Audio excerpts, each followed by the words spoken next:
Living on the edge, they creep where the fences fall,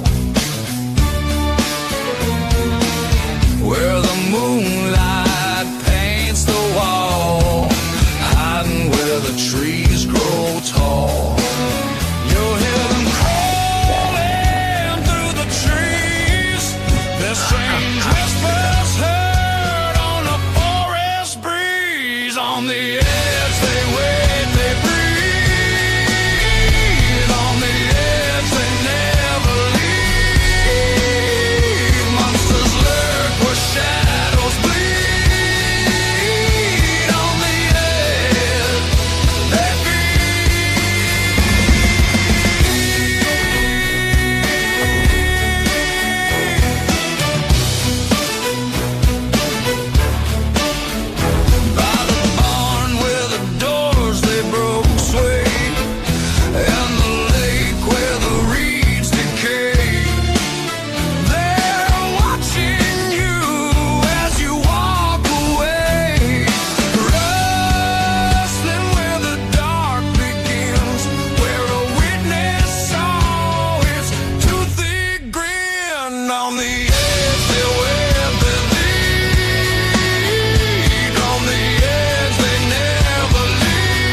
Good morning, monsters, and welcome to this week's episode of Monsters on the Edge here on the Untold Radio Network. I am your host, Barnaby Jones, from the Cryptids, Anomalies, and Paranormal Society. Welcome to the show. We are live today in studio. Hello, Trendy Orca. Welcome to the show. Looks like we got some new faces in the audience today. That's exciting. Thank you for watching. Thanks for being here.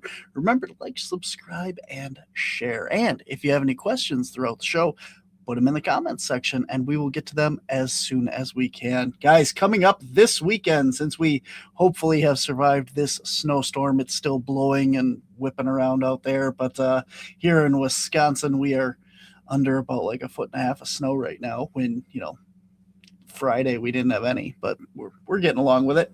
So coming up this weekend, we are going to be in Obscura Paracon in DeKalb, Illinois. I don't know what they got for snow down there, but we're going to find out. March 21st and 22nd, DeKalb, Illinois, Obscura Paracon. We head down there this coming weekend for our first convention of the season. Then, guys, we head to the Contact Modalities Expo May 1st through the 3rd in Delavan, Wisconsin. Myself and fellow Untold Radio host Dean Bertram will be in attendance at this event along with a ton of other great people. If you'd like to come down and check that out, tickets are available at Contact Modalities xpo.com.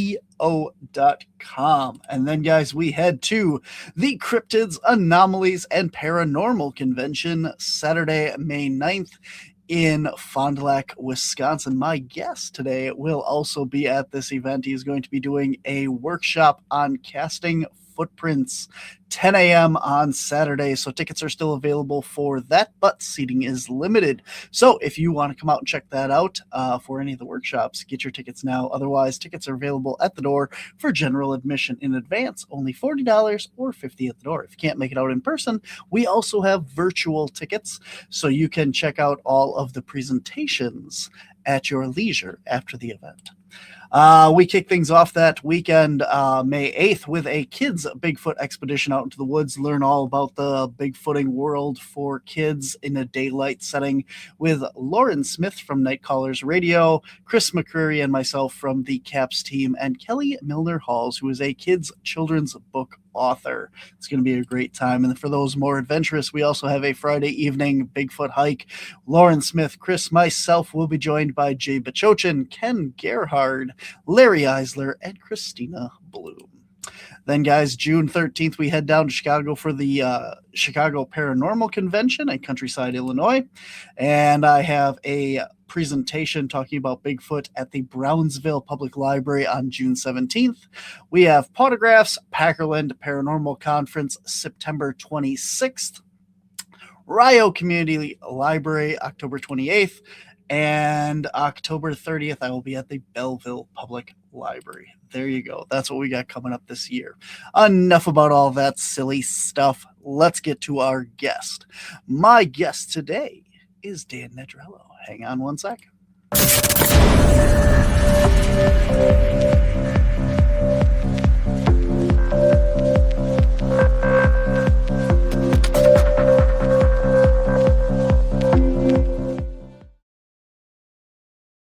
My guest today is Dan Nedrelo. He is a herpetologist, especially interested in wildlife behavior, bioacoustics, and all kinds of photography, especially micro and ethology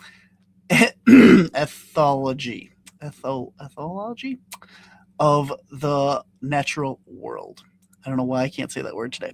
Wild travel experiences throughout the nation, including Australia, Tasmania, Hispaniola, Costa Rica, and portions of Canada. Dan has also done work with Bigfoot subject and spoke to many witnesses and been a part of several expeditions and other field work. Ladies and gentlemen, please welcome back to the show, Dan Nedrelo. Dan, welcome. Howdy. How's it going? Okay, surviving the winter. Oh, yes. You were southern part of the state, correct? Yeah, right out of La Crosse right now. Yep. Yeah, so how much snow did you end up with this week? I haven't looked out the window today. But we're looking at somewhere in the vicinity of about 8-9 inches, I think, when she told us. So shouldn't 2 days of cool and then she warms in the 50s, so it shouldn't be too long. So yep, hopefully.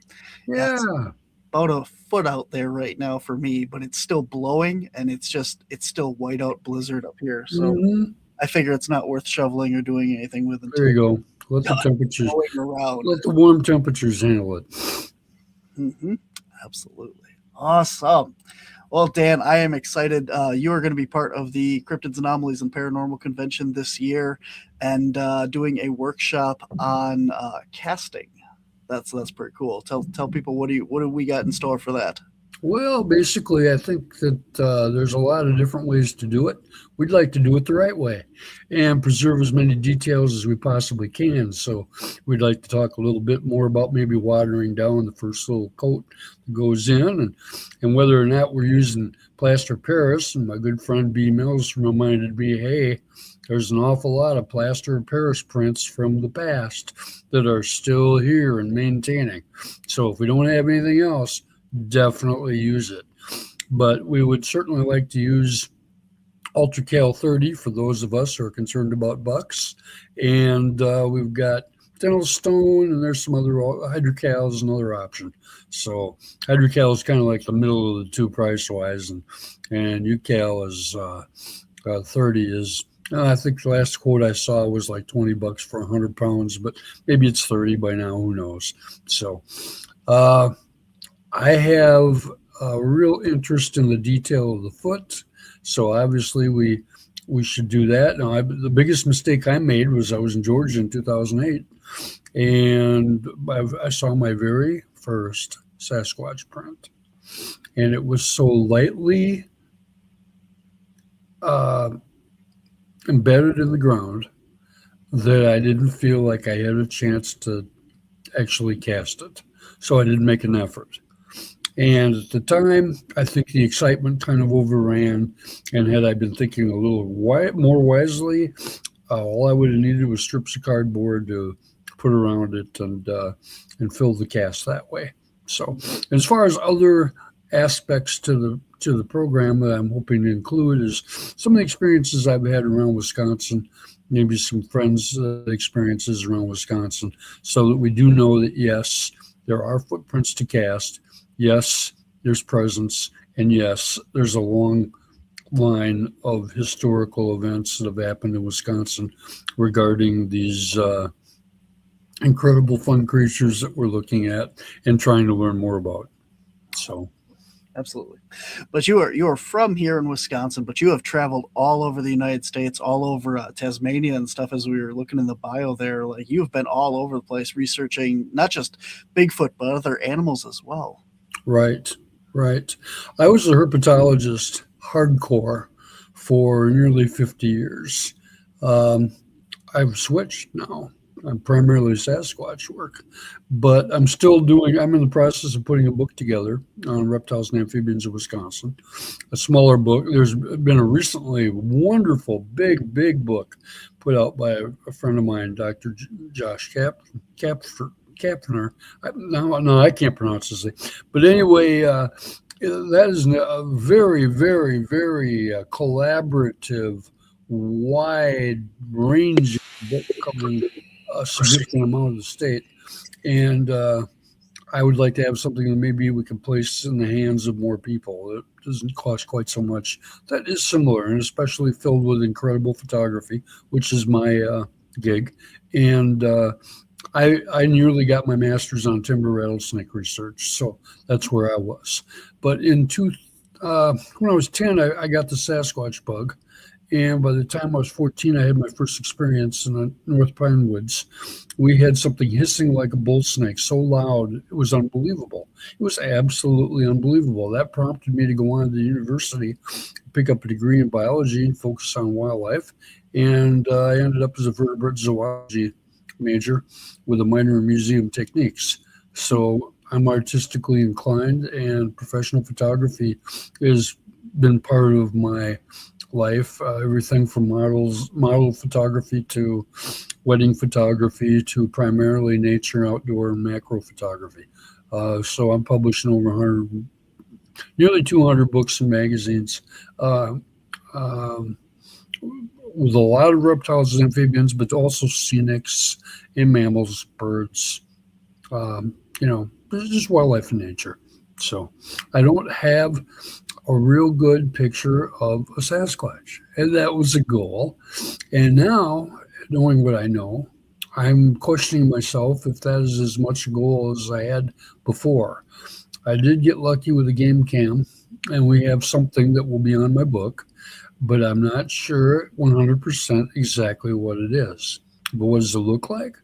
It looks like a Samoan on a surfboard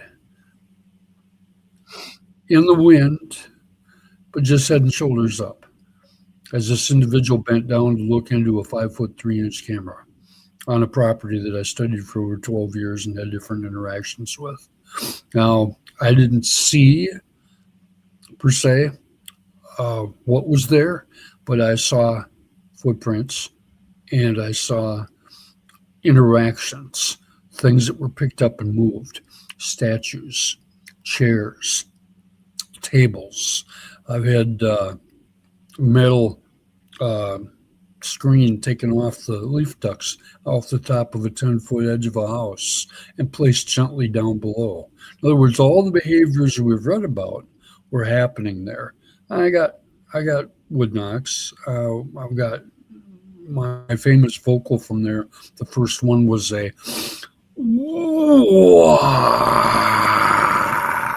sound that covered the valleys and stopped a couple of canines interacting.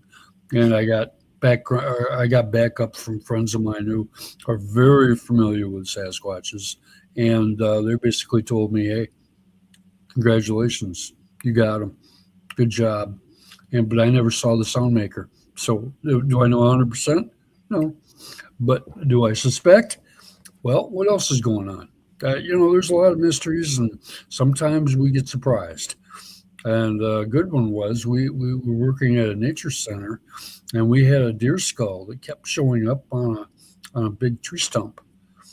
And the nature director would take it and throw it out in the brush. It would reappear. It would continually reappear. I mean, over like almost 2 years. One night I come in late, it's like a little bit after 10, and I see a squirrel, a gray squirrel, carrying that skull up on that stump and leaving it and jumping off. And here we'd had other activity there. We've got whoops there. We got wood knocks there.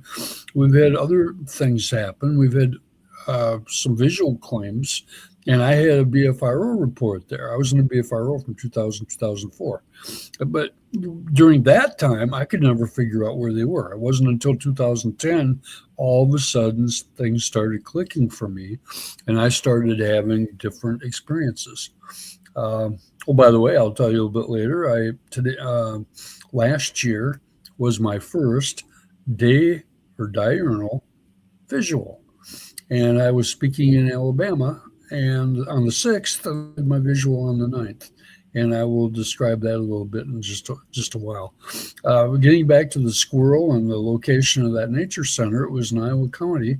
And the report that went within 4 miles of there was, I'd have to look it up. I forget the date exactly. I get inundated with a lot of reports. And in this case, the woman was driving home from Dodgeville, and she was going north, and she had a experience in the rain looking at a giant man with a hoodie on. And as she drove up near him, thinking maybe I should give him a ride, she realized how big he was, freaked out, and accelerated and drove on by. She told her husband. She went back the next morning, and they went to look for this shrub that he was convinced she was going to see, and there was nothing there at all. And so it goes. We get so many of those road crossings where there's virtually no evidence, but 3 keeps coming up. One in the number of vocals that they continue to utilize sometimes. In wood knocks, it's often 3, and 3 steps across a country road. So that's kind of fun. So as far as the visual, which I'm guessing you might like to hear about. Oh, absolutely. Okay.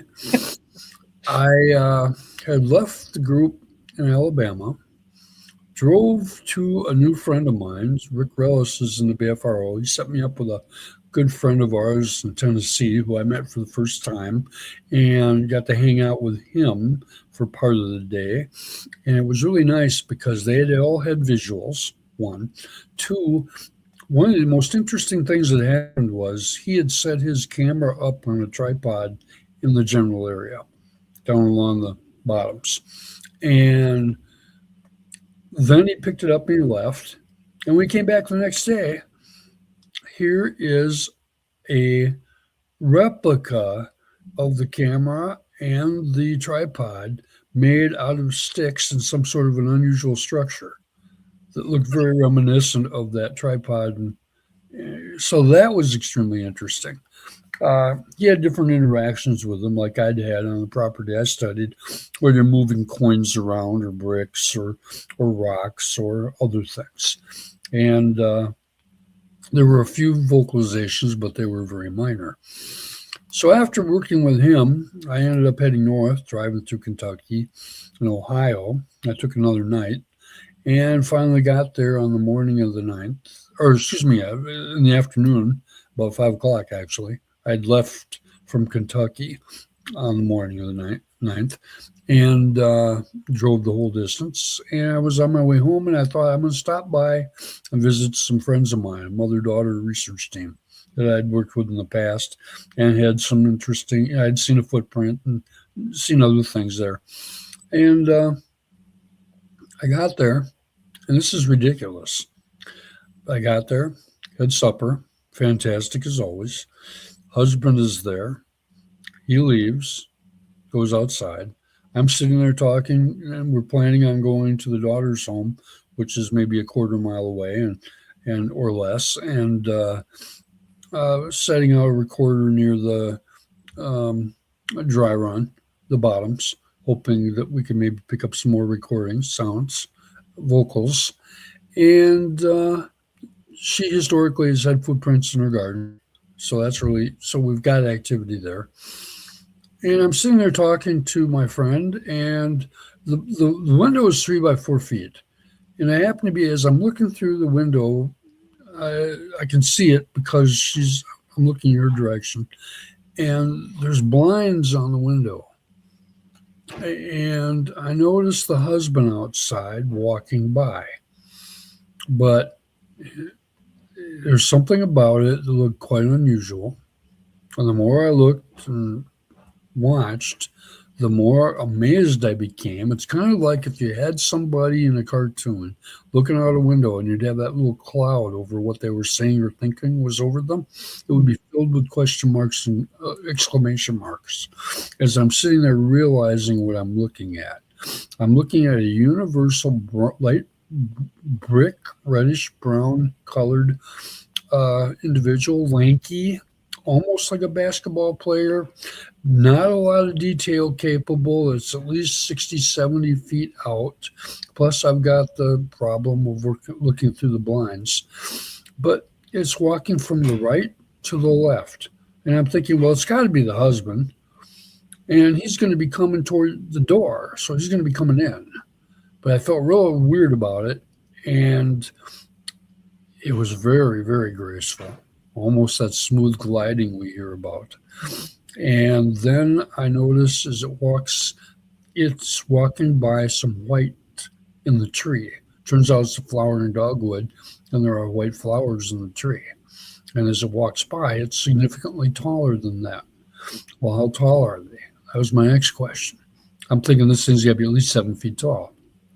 So I have the wife go out and walk the trail that I just saw the figure after the husband comes in, which was actually 1 minute and 37 seconds after I saw it, which, by the way, was at 7:37 p.m. So I'm trying to pay attention to things. And as he comes in, he's wearing a green shirt.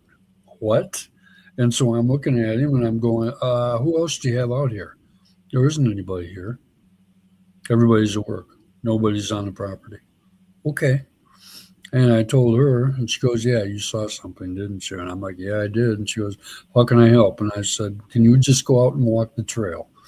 Start over toward the garage and then just come by the tree. So she did. I couldn't see her.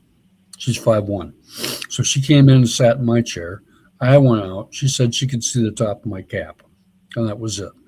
Well, interestingly enough, as I walked by the tree, I noticed the flowers, and if I raised my hand up, I could maybe go 7 feet, and the flowers were just a little bit higher than that.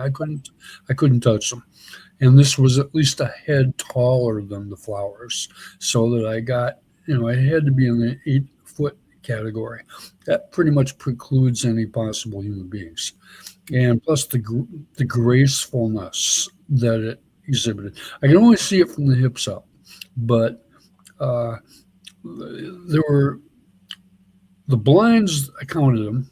There were 10 segments. The flowers were in segment 2. It was in segment 4. So that's what I've got. And there's all it does is leave you wanting more. And we spent the night waiting for more vocals. We didn't get any that night. They have gotten some pretty good thunder vocals with some lower based calls, of different types. And there's been hoops in the vicinity. There's structures there. There's stacked rocks we found by the river the next day. We found a path. One of the interesting things to me was I found a path. And this pathway, she said, I've heard babies crying at the bottom of this pathway toward dusk or after dark. Now, whether that's them or whether that's wildlife calls, who knows? Because wildlife can be incredibly variable in all the sounds they make. We've got black bear calls that sound like birds. We've got bobcat calls that sound like bear. I've heard bison make bear sounds where you're 100% convinced it has to be a bear. It has to be this. No, it doesn't have to be, because we aren't familiar with all the sounds these creatures make. In Wisconsin, there's at least 25 to 40 animals that can surprise us with the calls they make that we're simply unfamiliar with them because, one, we don't study it, and two, sometimes these calls are relatively rare or unfamiliar. In other words, unfamiliar to the researchers even because they're so rarely emitted. So getting back to what was really interesting was I found this path, and opposite across the road, there was something like a stake with a cross right across from the path that looked like it wasn't an asterisk. It wasn't any type of TP thing, but it looked like it was a manipulated design that may well have identified the presence of the path that could be seen across the field over the tree line and be 1/10 of a mile away.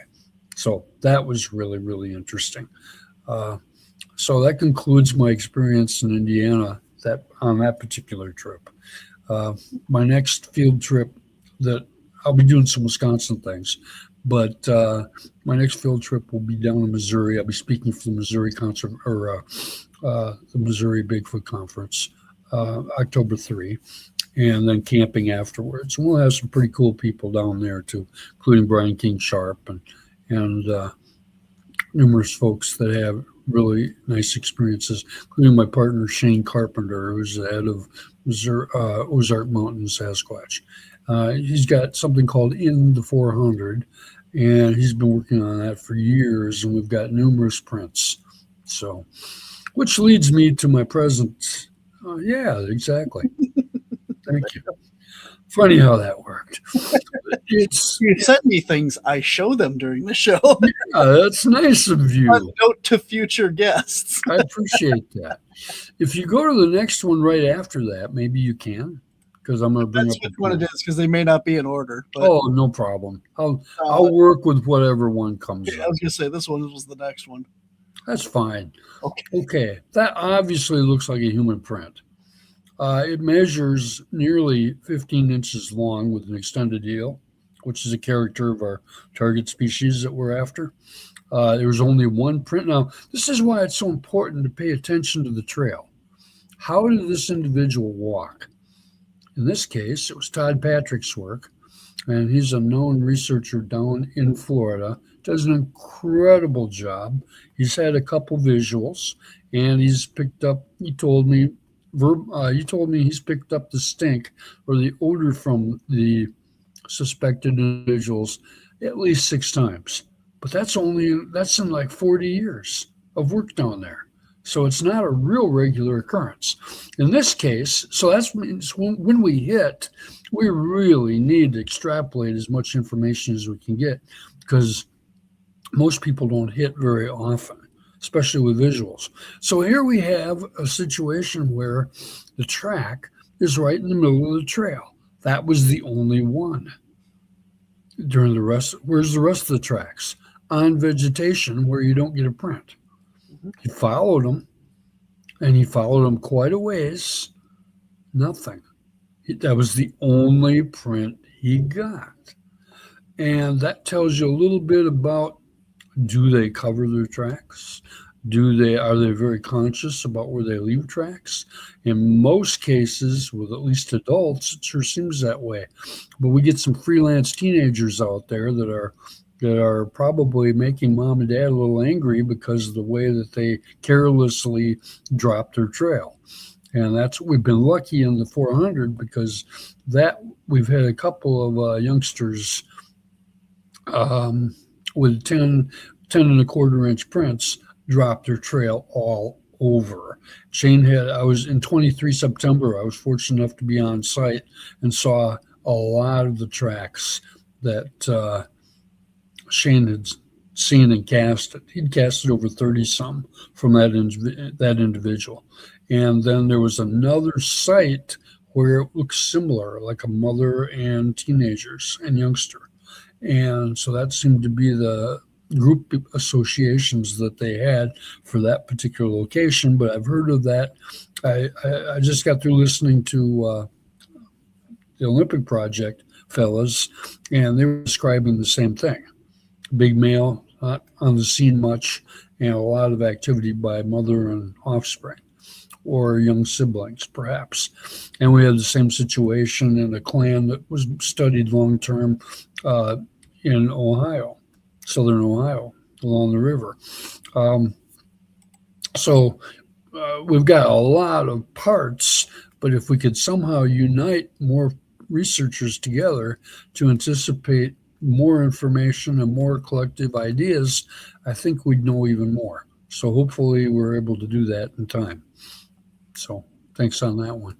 So we got a lot of prints here to look at that you sent me. Before we get into that, we got a lot of people seem to be popping up new in the audience here and that. Good. I want to remind everyone, if you guys have any questions throughout the show, throw them in the comments section, even if it's not Bigfoot related. I know Octo has been very excited. Let's go herpetology. We have you, who were supposed to be on a couple weeks ago. I did not lie to Mr. Octopus here that you were supposed to be on, but had to reschedule. So that's true. But we got Terry Cullen will also be on in 2 weeks here. I noticed that. Giant anacondas, so having him on as well. So and then he says, I have 2 pair of scrub pythons, gecko, and a couple turtles and a frog. There you go. All right. So he's been excited for the herpetology people to come on. So if you got any questions, throw them in the comments and we'll get to them. But before we get back into the photographs of the prints, you've been working on this project for a while with the prints and having people send them in. Can you tell everybody that's just joining us about what the project was, what your intention was, and a little bit more on that before we get into some more prints here? You bet. Seems to me I've spent a little bit of time working with David Zegan, who is a CSI forensics scientist from Atlanta. And one of his points was, boy, just when we get this material collected, it's like we hang it on the wall as a trophy and kind of abruptly end the studies. Isn't that where they should start? And so with that attitude and his emphasis on that, I was trying to come up with some good ideas on how I can maybe be helpful with my massive, intriguing network that I have developed over the last 25 years. And I thought, what if I could get sample prints from as many people who would be interested, bring them in, archive them? Because one of the things a lot of people don't know is when you photograph things in JPEGs, there's disintegration if they're manipulated, whether cropped, whether contrasted, whether darkened, lightened, temperature change, sharpen them, all that. And if you can change them to TIFF, a different format, then you don't have the degradation that you would have if they remained a JPEG. So the first thing I'd recommend to people is get your pictures, put them in a file. Now, copy the file, leave the pictures originals in the original file, and work off the copies. And if you can't change them to TIFFs, and if we're talking about footprints here, I'd be more than willing to help out with that. And then from there, the plan is let's rephotograph them. So that means we need a sharp picture that's got all the details we're looking. The resolution is tight, real good. Now we can blow it up on a screen and we can rephotograph that. And if I photograph it in RAW, I can blow it up the size of a barn. And now we've got something we can work with, because now we can look for artifacts in the print, such as scarring, maybe anomalies, maybe skin explosions that can possibly identify that print from other prints that are similar dimensions. And so now we can track the growth of individuals. Now, most people that are working with this type of thing already have this taken care of, but not everybody does. And, if this only helps one person, then I helped one person. So, but I'm trying to learn much, much more from the prints because there are many of them that people disagree on, what made them. And one of the comments that Dr. Meldrum made to senior investigator Stan Courtney in Illinois was, it is extremely, or can be extremely difficult to determine whether or not the print was made by a juvenile Sasquatch or a human. They're that close. And so I find it almost comical that we're referring to these as animals. Well, we're animals too, obviously. We're not plants, we're not minerals. But they obviously fit the definition of a primate. And there's big arguments on whether or not they're apes or whether they're people. And most people that really put the time in often conclude, not always, that they seem to be a type of people. And privately, people will tell you that behind the scenes. Publicly, that's not always the case. And so it obviously remains to be determined. And that's what makes this such a wonderful mystery. How can there possibly be so many of these claimed and yet not have the verification? In other words, it's not even verified for science. Why is that? Well, that's a whole new program, economics and sociological. If we can't deal with cougars that are expanding their range east of the Mississippi River, how in the heck are we going to deal with ape men? So, but it's kind of comical because when you start working privately behind the scenes, Mark DeWirth was a classic example of this, how he'd call in to talk to certain people that worked with certain departments, and they'd say, "Oh, you saw him. Was he nice? Did you see the big black one, or did you see the female?" Questions like that. So it's obvious that people are aware of them, but no, we can't talk publicly about it because that's a problematic situation that opens many doors that takes time and energy to deal with. Cost. For example, in Wisconsin, we've got, I believe last time I checked, was something like 1,600 timber wolves. That's a lot of timber wolves. When I started with timber wolves, working with Dick Thiel back in the 70s in college, we had like 3 or 6. And he went to the DNR and said, I need to be your DNR or wildlife biologist who focuses on the wolves. And they said, there are no wolves in Wisconsin. Those are coyotes. So he immediately got in touch with Dr. David Meach, who's the fish and wildlife wolf specialist. He comes in, checks the data, and goes with Dick back to the DNR in Wisconsin and says, okay, you got 2 choices. You can hire Dick and he can be our wolf biologist from Wisconsin. Or if you deny all this, we can expose the situation and you won't look real good. It wasn't too long before Dick was the new wolf biologist for the state. And then that worked for quite a few years, and he put out at least 1 book, if not 2. And I knew Dick. Dick was interested in wood turtles, so we did radio telemetry and numerous other things on that species, which is an amazing animal as well. So my interest in Sasquatches at the time, you could not talk to adults about Sasquatches when I was going to school in the 70s and 80s. I graduated in 80. It should have been 79, but I ran into something called chemistry. So anyway, long story short, I didn't have a chance to talk about Sasquatches to other people until the 80s, and then a few more in the 90s. When my mother passed in 2000, my sister made a bet.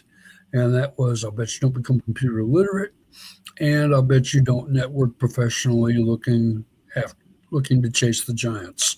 And it wasn't too long before I met a man named Ron Schaffner online, and he turned out to be Matt Moneymaker's partner. And I was, you might say, harassing him significantly because I wanted to know everything. And finally he said, pardon me, but who the hell are you? And do you have a resume? I sent him my resume, and boom, I was in the BFR. I was just like that with a password, and all of a sudden I was hanging out and talking with some of the guys like John Green that wrote the books that interested me in it in the first place. So that's how that started. And then there was a little bit of weight gain, and my typing went from 35 words a minute to 105. And all of a sudden, I'm dealing with telephones. And the beauty of all this was I was ridiculously full of energy and excitement. And this started to take over a little bit. And Matt basically calmingly said to me, well, you can do whatever you want. Just don't piss anybody off. And I did pretty well for 4 years. And then it got a little bit old, and I just kind of needed to take a break. Eventually, I decided to go solo and kind of faded out, left some things undone. That didn't sit very well. And people are people. And anyway, I left the whole scene for about 4 years, took care of family things, and eventually came back with a renewed invigoration. Ended up in Georgia, got my first print, and then things started to come apart from the standpoint of I just let everything go and started focusing on this because I didn't know what I was doing, one. And two, I was making a few mistakes because I was trying everything to see if I could get it to work. Well, unorthodox as it was, I ended up where I'm at now, and I've got a pretty good series of networks and had some experiences. So now it's time to dive in even more. Very cool. Very cool. That's my story, and I'm sticking to it. Awesome. All right. Well, we got a couple prints here. I'm going to get back to Octopus. I see you. Thank you. I appreciate it. So the first print that I actually found was in Burlington, Wisconsin, and it was 9 inches. So when you were talking about the juvenile prints and stuff like that, it's very interesting. But the thing that stood out is that the width. That no matter how long your prints are, they still seem to be wider than the average person. Typically, yes. Yeah. All right. Atypically, no. And that's what messes us up. And I'll be glad to fill in on that. Awesome. Well, let's get into some of these prints if you don't mind. I pulled everything that you sent me. So you were talking about juvenile, so I found this one to start out with. This one's looks about like 6.5 inches, maybe 6. Yeah. Yeah. That's from North Florida. And what's real interesting about it, this is why it's so important to know the conditions and locations as to where these things are. And in this case, it was along a riverbank. And my friend that found and photographed these is a fisherman. And basically what had happened was, over time, he found the river going down. So he was in looking at things, came back the next day to fish. The river's down, and all of a sudden there's a big sand island that wasn't there. So he goes over and checks things out, and by golly, if it isn't filled with small footprints, many individuals. I'm still working on counting how many different individuals and what the widths were and trying to work from pictures like this, which I am so happy he made available to me. And I have archived them now. And obviously you can tell this print is really wide. And that's really interesting. The problem is they aren't all. So do we have a mix of humans with it, with the narrow prints, or what? And one of the researchers in Texas, in one of his first books, he's a book author now, and pardon me that his name all of a sudden escaped me, and that's embarrassing, but he used to describe how some of the footprints were smaller and more curved and more narrow, and he presumed that those were probably females. Now, what's interesting is we're finding more narrow prints, and maybe they're females. But this is why I'm also interested in the phenotypes, because we've got some that described from Sibylla, Christine Irwin, who's the BFRO illustrator, who brings witness description to life. Basically, she has illustrations of some that look like gorillas, very great ape. There are some that are often described up in Alaska by Fred Roll. If you listen to any of his reports, there's a lot of nervousness and aggressiveness with them. They obviously don't see people as often as some of the ones that we're dealing with down here. But what's interesting is they've got faces that are like cavemen, Neanderthals, but still act and look like a great ape body in many ways. And we have others that are more Native American looking in the face, and we have some that are very Caucasian looking in the face. I've got a friend of mine that describes a big black male who looks like simply put, he looks like a very large black man with heavy duty muscles to the point where he's almost terrifying. He is now an easygoing, no problem guy. Whereas initially, upon discovery, the female was trying to get closer to my buddy, and he didn't like it at all. But after a couple of years, he can come in and sit on a log, and the rumor is she can come in fairly close, and you can get a good look at her or him.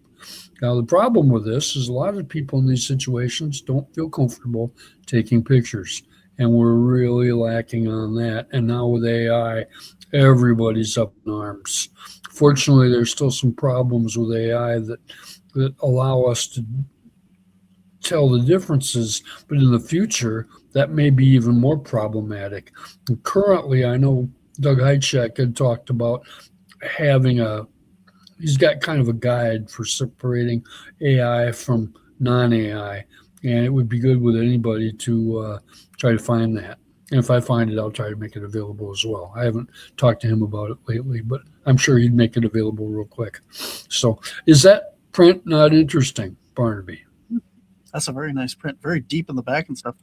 Octopus with No Friends says deeper indentations, maybe of the knuckles. Very interesting. I'm looking right in here. There's like extra indentations here. Like like maybe if it's walking on all fours, like knuckle prints inside the footprint. Could be. That's great. And that again shows us the value of being able to blow prints up with good, precise sharpness or resolution. And that's what we need, because I know a lot of the emphasis has been put on the casts, but the casts are variable in the way that they've been able to or not been able to pick up the details that we're looking for. So that thin coat first is certainly something that's well worth our time, and then giving it extra time to dry makes it worth our time, because we're certainly after as many details as we can get, because there are so many reports of younger ones stepping in the same tracks as the big ones. And so if we can get those double ones, that's great.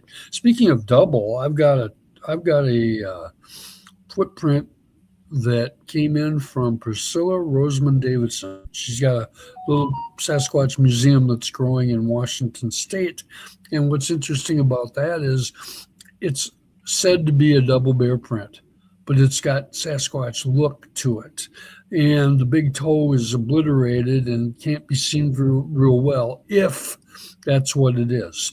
It's my favorite double bear track, if that's what it is. Personally, I don't know. Without seeing the track maker, I couldn't say for sure, but I've had Sarah Brown's friend, who's a bear hunter, had said, nope, that's a bear track, no problem. Sarah feels that it is. Numerous other people feel like it is. I've got some Sasquatch researchers that are convinced it's not. I've got another black bear hunter friend of mine from Colorado who's convinced it is not. And if it is, how it aligned beautifully in so that you can't see the second track is really interesting. Now, that could have been weather worn. There's so many factors we can't account for, but assume could have happened. So there's a lot of things to take into consideration. And if you've got 10 people looking at a track, you're probably going to have 10 different descriptions and interpretations. I got to get you my my prints that I got pictures of and stuff from Rhinelander. That would be great. I have a picture of a double track like that. It has I want to say a 16-inch print, but then there's a smaller 12-inch track inside it. But there were so many along this bankment where they were that night.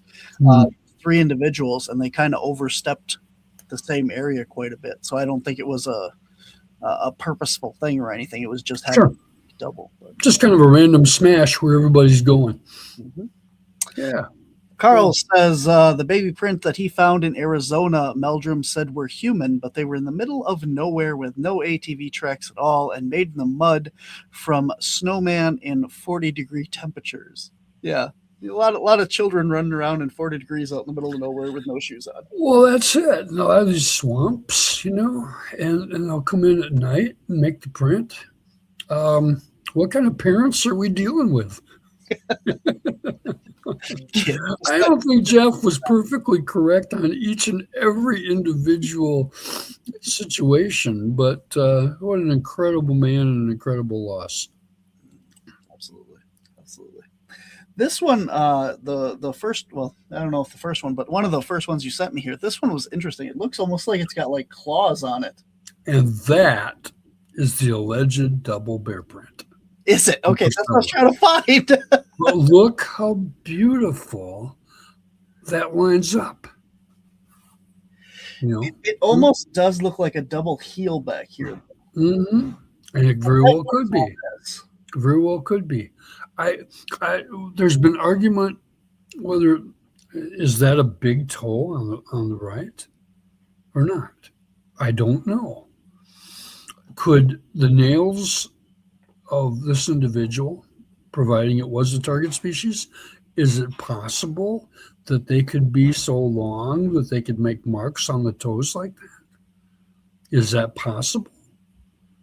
Well, I don't know that each and every teenager has got himself or herself a manicure set, and this total track length was between 12 and 13 inches long, by the way.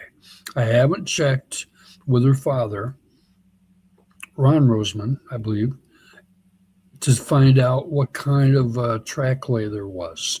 I'm hoping they might remember that, because I'd like to know if it was compliant or not.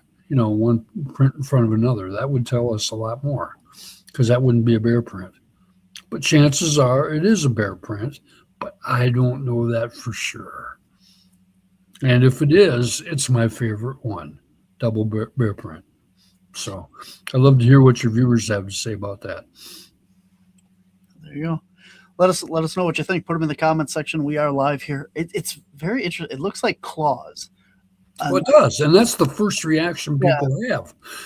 But again, my question, what do we know about Sasquatch toenails? Yeah. What do we really know? And what's the individual variation? I don't know, but I can imagine some of them are probably pretty scary looking. Yes. For those of you who are not watching and just listening, we have pictures and stuff throughout the episode. So head on over to the YouTube version of the show, and you can see that. But to me, it almost looks like 3 prints. If you're going to call it a bear print, you got the first one's going to end up over here with a front paw, and then you have this rounded part here that comes in and ends like this would be the back foot. Yeah. But you still have this extra heel indentation down here of something.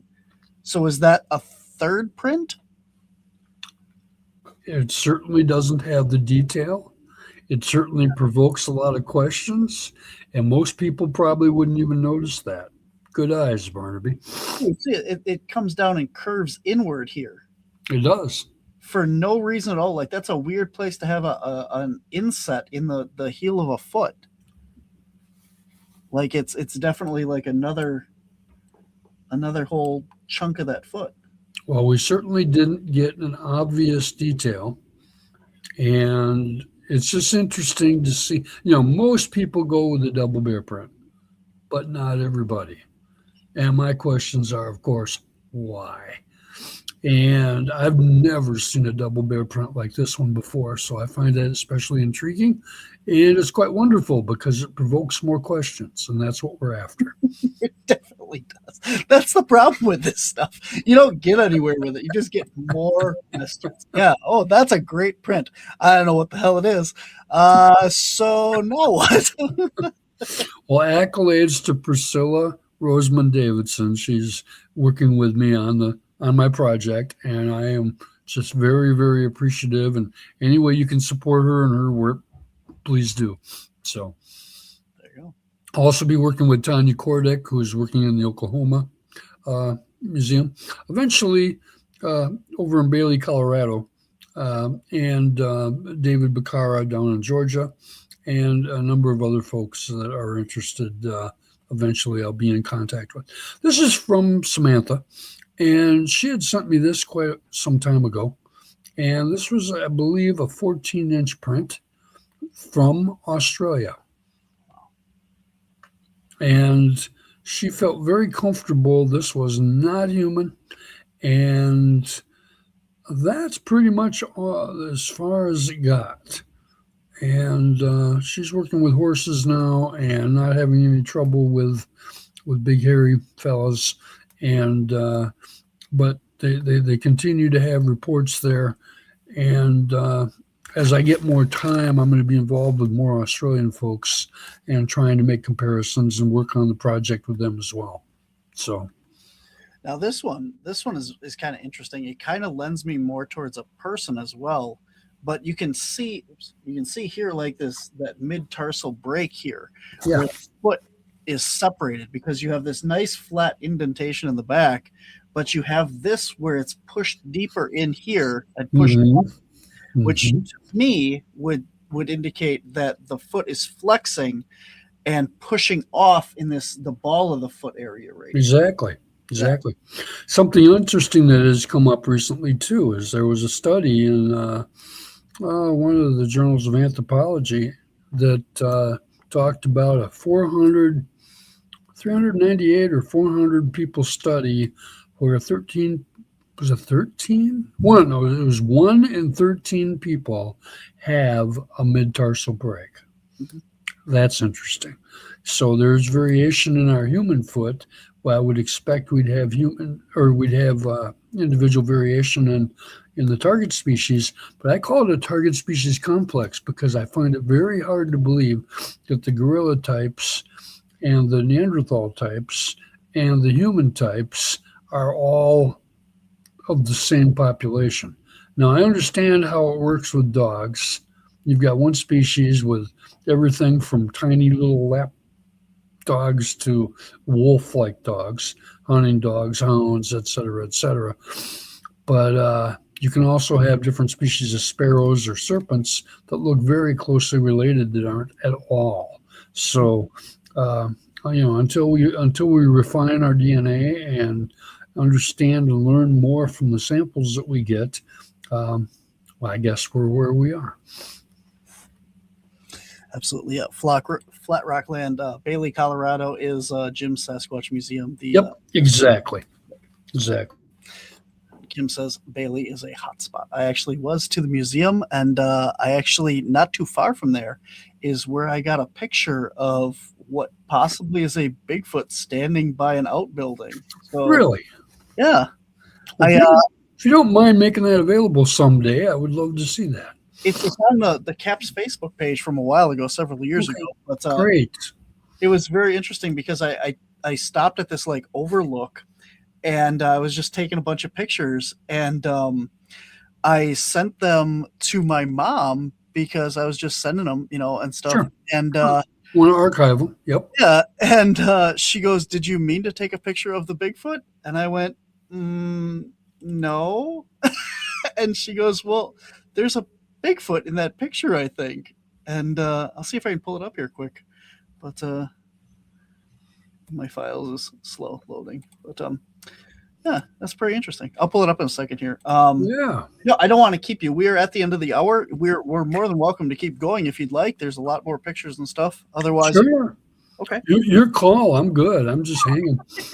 Well, before we go back to footprints, Octo has a question here for Sure. you. He'd love to know if you have any information got anything to say about the Trinity Alps giant salamanders? Not offhand. I don't. I just know that ideally we're going to be finding more species, and I know that the giant species are much less likely to be found, probably because they don't exist, but they might. And being so many of these things are underground or fossorial, hey, let's just hope that we get some surprises. So, but I can't add much to that. Sorry. Very cool. I got you your picture here. Hang on. And people are welcome to talk to me about herpetology anytime. Just give Dan Nedrelo I've got 2 profiles. One that is no Sasquatch. That's Dan A. Nedrelo. And the other one that's all Sasquatch. And that's Dana Nedrelo. But I'm a male, and it is D-A-N-A. I just took my middle name A and put it on the Dan, and that's where that came from. So, but it separates the 2 profiles, and glad to talk about almost any subject that I can be helpful with, because I'm a very curious guy. Cool. All right, so this is the original picture. Oh, that's a beauty. And I was just taking random pictures. They're like, there's this outbuilding down here and stuff, and standing right down here where that circle is, I don't know how the heck my mom spotted it, but you zoom in, and it looks like a bipedal figure standing by the tree. It sure does. Isn't that amazing? Well, I don't know.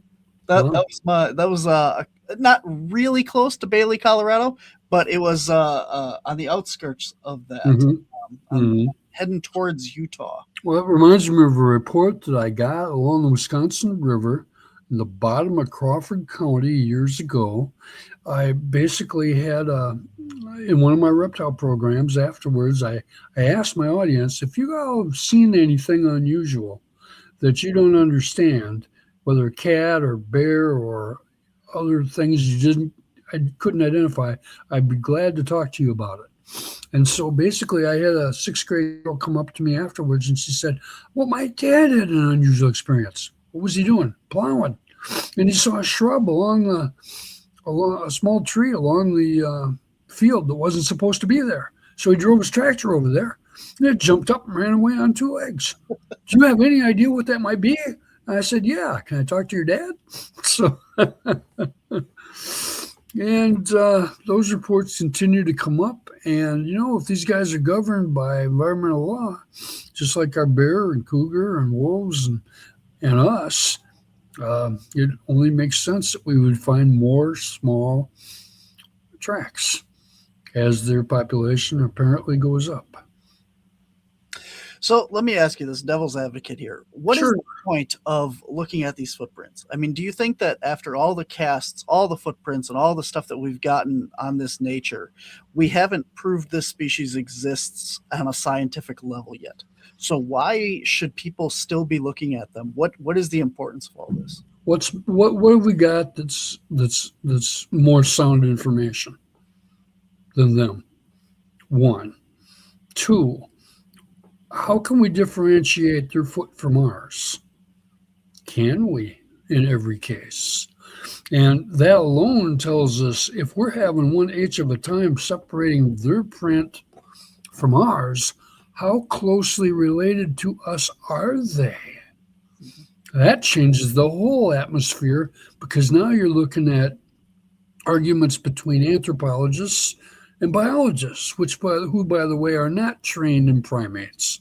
So if you start throwing American biologists onto the primate field, they're going to have to get back to school or spend some significant time, because they have not got primate experience.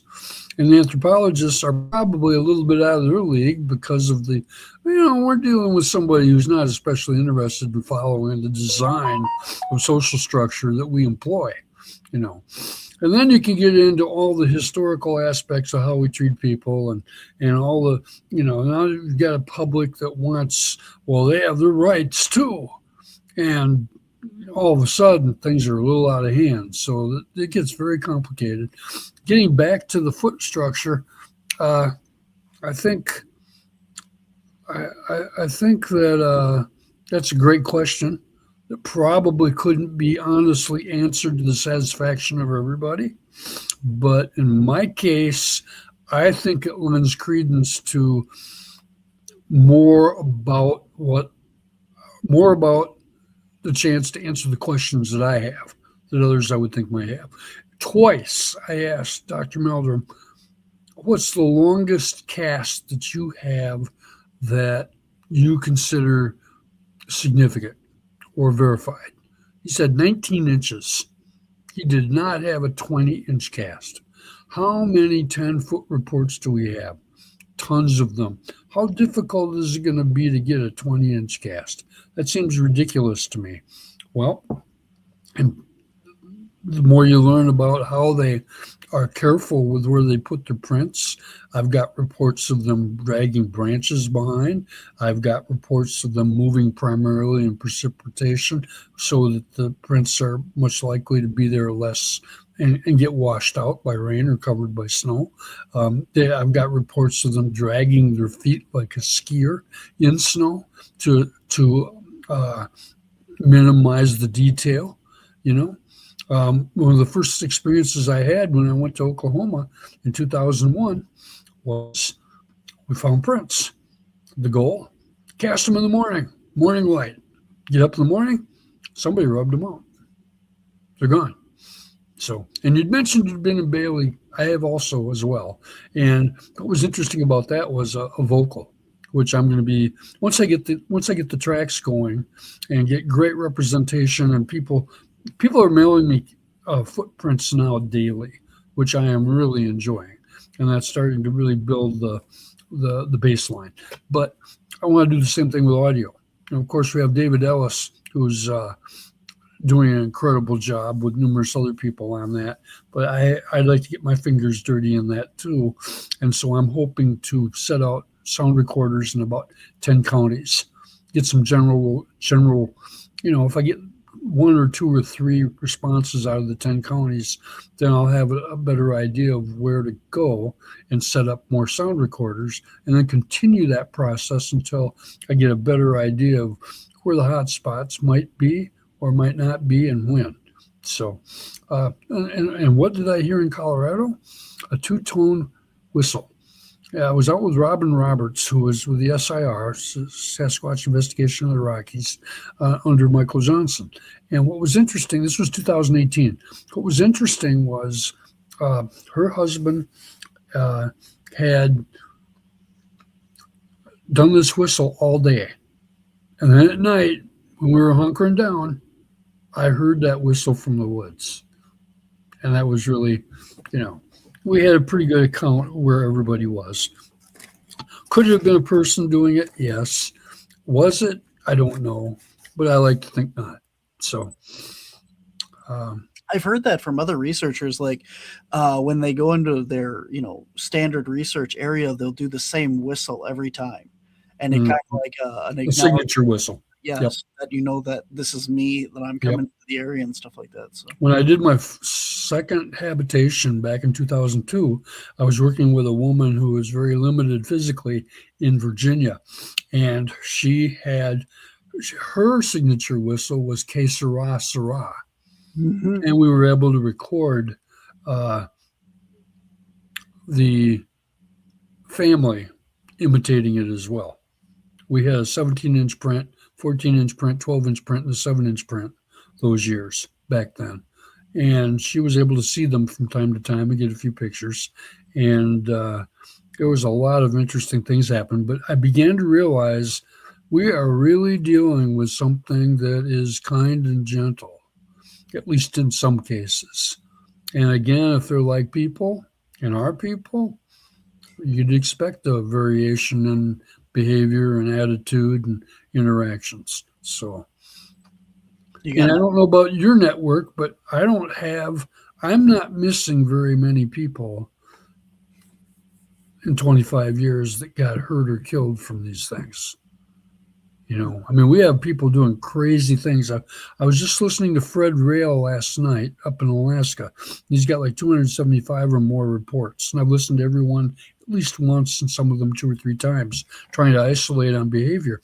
And what's interesting is, in one case, a guy had all kinds of bangings on the wall. He actually looked up the hole was open because he was going to put a stack from the fire, or from the stove up through the roof, but that was open. But he was standing under it, and he looked up, and here's the big guy looking down at him. So terrified, he took his rifle and took a shot. Well, that night he was just all bent out of shape and just terrified, and finally fell asleep. When he woke up, birds were singing, daylight. The door was open, and there was urine all over the inside of the cabin by the door. So even shooting doesn't necessarily mean that it's going to be an automatic response of beheading you. So I think we've got a long way to go to understand their behavior and interpretations. Yes, definitely. Oh my God, that's an interesting story there. Awesome. Yeah. We were talking about interesting prints and stuff like that, and covering tracks and that. And this was one of the pictures you sent me that I thought was pretty interesting as well. It looks like okay. So I got to tell this story real quick. When I first met Doug Hychek, he showed me a set of pictures that he had recently got of what looked like a Sasquatch doing the bunny hop, and that's what this set of tracks looks like to me. Mm-hmm. Because you have a right and a left, and they're all directly next to each other, in my opinion. What do you talk about these for a second? That's interesting, because I haven't reviewed this one in particular a lot. My thought was, do I have a compliant gait? Left, right, left, right, left, right, and then possibly another individual or the same guy coming back again and going. Is that a bunny hop? Maybe so. However, the big toe is on the right side on the bottom print rather than on the inside. So is it a bunny hop? But it reminds me of that. I can see where it reminds me of that. And maybe that is, because maybe it starts on the first two. Did that just pop up? Yeah. Sorry. I was gonna show you this in a second here, but we'll get to that in a second. But sure, continue your thought on this. Yeah. So my thought was, well, it looks to me like a compliant gait there. Left foot on the bottom, right foot with a big toe to the inside. Next one, I can't tell, and that's because we don't have enough. Now, maybe if we get up there, where is the big toe? Can you go up one more set? Yeah. Okay. Those look like they're right here together. Yeah. Good one, Barnaby. Good one. This one is off, though. Actually, these look like they're flipped. Yeah. Like, this is a big toe, and this is a big toe. Yeah. Yeah. Maybe he's doing hopscotch instead of one. So it might be two compliant gaits together. It might not be. I haven't put the time in on this one, so I don't know for sure.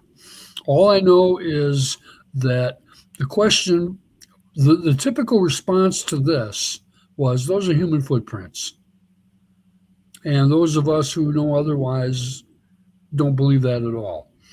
So, plus there were other prints there that had certain characteristics that looked just like what I'm familiar with out of Missouri, with the Shane Carpenter study. But is it difficult to tell them from human prints? Yes. That's why it's so important to get pictures of the compliant gait. That helps immediately, because typically people don't exhibit that at all. It's like, hey, Bob, can you pass me another beer? I'm going to do a compliant gait here. Yeah, it is interesting. So you're saying like this print and this print all line up, but then there's another whole set of tracks that kind of diagonal this way. Yeah. Yeah, I see that. And we know that they were after shellfish on the edge of the water here, and there were little prints. Unfortunately, we didn't get real good shots of all of them, so I can't. I don't know how many we have, but we have like a 11-inch print, possibly another that's similar in size. So that'd be like a couple of young siblings, and then juveniles, who I presume they were taken care of. So, and plus this was private property, fenced off, and the temperatures were cold. And they would have occurred most likely overnight, from the information I've gathered so far. And so it's pointing toward, these are very, very likely Sasquatch prints, but unfortunately, they look so human that probably 90% of the people viewing them would argue against me, which is fine. That's we're trying to learn more. And that's another value of trying to blow them up and find out what kind of intricate differences. I'm trying to study human prints as well. So I know I have a much better feel for the individual variation of human prints, male, female, younger, older, heavier, lighter in body weight. And, I've got a fairly wide print. I put my print in the snow, made it available, and asked my viewers who made this print. I got a portion of them to say Sasquatch did. So I've got a Sasquatch foot. So what's interesting is that's allowing for all the individual variation that people have seen.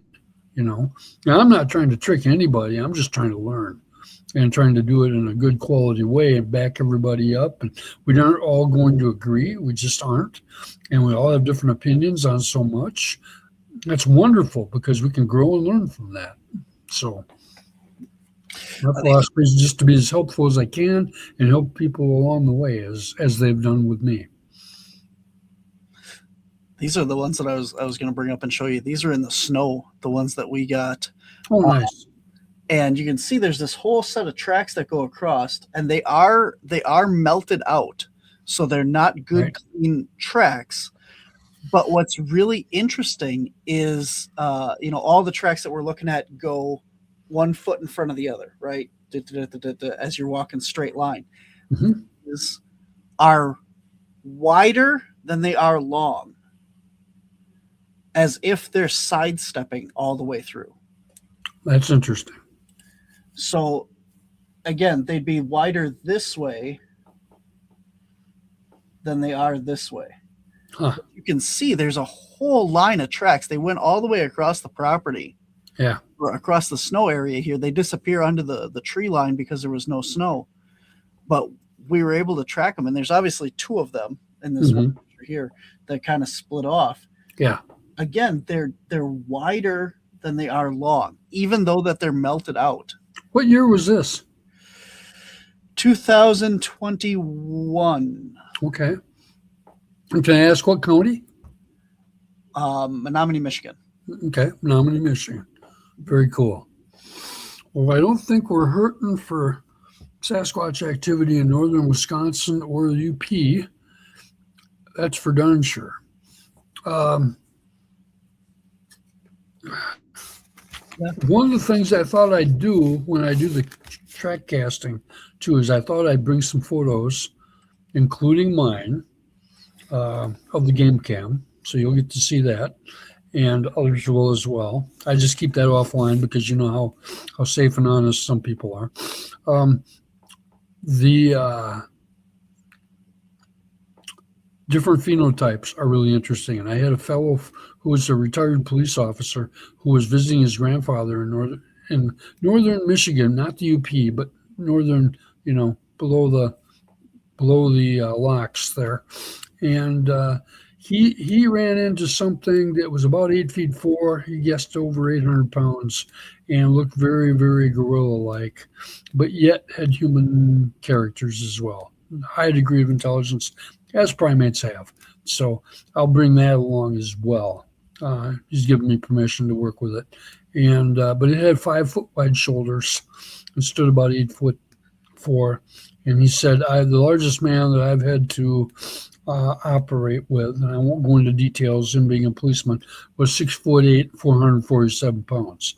And he said this thing would have made him look like a tiny, tiny little child. So just amazing the mass that some of these big mammals carry. And I'm guessing some of the females too, perhaps. So if you look at our species, I mean, we certainly have, some pretty incredible, tall, well-built female athletes who would dwarf many of us males. So I'm not a tiny guy. I'm still pushing 240 pounds, but I've dropped 30 since November, and I'm going to drop 40 more, so I'm going to get there eventually. All right. Well, we're going to wrap things up here pretty quick. But if you guys have any other questions for Dan, throw them in the comments section, and we'll get them in before we go. Octopus would like to know if you have any experience or thoughts on the Ropin or modern pterosaur sightings. Pterosaur. I've got some reptilian big bird sightings from the past that continue to crop up. I've got a number of people who have told me I need to interview them. And my comments on it is I don't have a clue what's going on, but what's interesting is the details on the descriptions of them are so similar. That's interesting. They seem to have something colorful alongside them at night.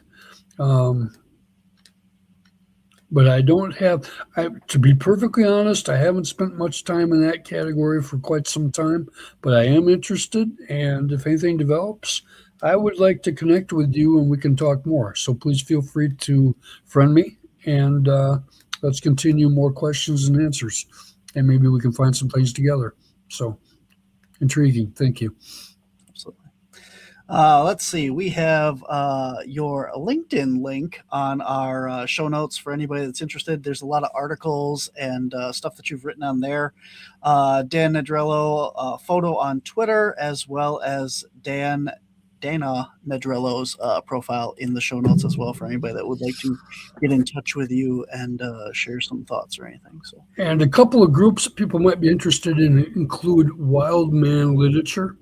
Got all the authors and most of the books in that group, and also Art and Data, Sasquatch Witnesses, and another one called the White Biped Project. I'm trying to track whites, Sasquatch, or similar around the country. And I've got numerous other groups that are in development. And often private, that once I get to know you, you're sure welcome. So we just want to make sure the right people are in there because none of us have time to continue to go back and forth over things that should have been ironed out 20 years ago. Absolutely. I will get those other ones in the show notes. I know that you had a bunch of other groups, and so I couldn't remember all of them. So yeah, I'm get them in the show notes as well. I'm 24/7 Sasquatch at this point, just about. I do have some reptile programs coming up that I'll be working on. I'll also be advertising that and eventually increasing it. But I've got to get into some more writing and photography and illustration work as well. So I have my hands full. You definitely have some very nice photography out there. So that's why I put the Twitter and stuff in there because there's some really cool pictures on there that aren't Bigfoot or cryptid related, but there's definitely some cool if you're interested in biology and animals and stuff. There's Basically, the motto was if it sucks air, I need a picture of it, and many. Awesome. I love it. All right. Well, Lee says she is looking forward to attending your casting class at CapCon coming up here in May. So obviously you're going to be May 9th in Fond du Lac, Wisconsin. You're going to be doing a class on casting, a workshop there. It is $30 for the workshop. It is not included with your general admission. It is a separate class, more interactive, more one-on-one. So we got that going on for you guys as well. Is there anything else? You mentioned the Missouri Con. Anywhere else that you're going to be? Ideally, yes, but right now I'm going to be doing all the ideally I'm going to be doing all the Wisconsin field trips around the state with the Wisconsin group. Oh, yeah. And then I've got some private requests. I'm supposed to be in Nebraska, Minnesota, Texas, Washington State, numerous other places. And once I get my wheels lined up, some of those things will develop. But the next speaking engagement, as far as Sasquatch goes, will be with Marianne Ziebel's Missouri Bigfoot Conference, October 3. And we'll be camping afterwards after that, too. So, and we usually come up with vocals down there. And every once in a while, somebody comes up with tracks. And with Shane Carpenter being down there, he's somebody that everybody should talk to. So, absolutely. Have you got in touch with the SEMO Bigfoot group down in Missouri? Not lately. Okay. I was just wondering because those are some awesome people. Shout out, because I've gone to a couple of their meetings and worked with some of them. So. Oh, good. Awesome. Well, I'll talk to you about them more if that's okay. Absolutely. So, all right, man. Well, before we wrap things up here, Dan, what is your big one takeaway? What do you want to leave people with today? What do you want them to know about Sasquatch research and footprints and all this stuff that you've worked on? Number one, it's real. Number two, the mystery is how do they continue to avoid or evade our technology in such a way that, is the socio-politics so strong that that's going to dominate any secondary evidence that screams? I don't know. It's one of the greatest mysteries that we have, with tons of verifications through visuals and literally families of generation on generation having exchanges with them. So it's something to watch and stay with. And as far as you can have an experience as well, if you're willing to go out and be where they are and be patient. And I would suggest that, one, you get binoculars, and two, that you have something that will allow you to listen from a distance. Connect some earphones to a microphone so you can listen, whether it's a parabolic mic or shotgun, and just go out and listen. And also, if you have a chance to become more familiar with the wildlife sounds, please do. How's that? Very good. Very well said, man. All right. Well, you hang tight because we have a whole lot to discuss after this. Okay. But for this show, I want to thank you for coming on. It is a pleasure, man. You are a wealth of knowledge, a great photographer, and awesome human being. So I look forward to hanging out with you again very soon in the field and at the convention. So. Okay. Well, thank you so very much. Honor. You take care, man. Talk to you later. You bet. All right, guys, that is our show for this week. You can catch Dan at some upcoming events, including the Wisconsin Cryptids, Anomalies, and Paranormal Convention, May 9th. And Octopus with No Friends, my scrub python won't get anaconda size, but I'm excited for the upcoming show. Terry Cullen will be on to talk about giant anacondas.